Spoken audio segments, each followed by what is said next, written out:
How to make videos with pictures and music on Snapchat.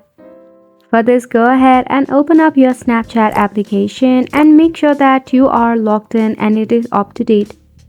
Now once you are in here, take a random snap. Then tap on the sticker icon at the very top of the screen.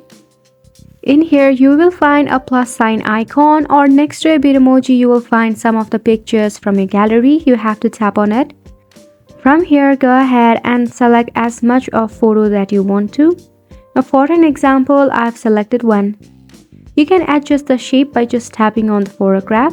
Then again, repeat the same process. You can add as much as photo that you want to. Now once you have added your photo, for music, tap on the music icon right here.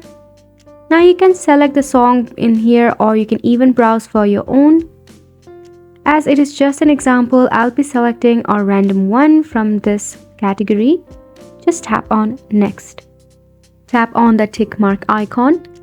You can adjust the music by resizing it, or if you want to hide it, just push it really down. Then once it is done, just tap on send to and send to the person that you want to send it.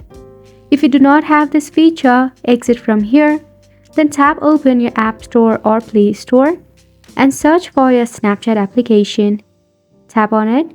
If there is an update, leave it for an update. If not, you can wait for an update or uninstall it and reinstall it once again. And that's pretty much it for the video as well. Thank you so much.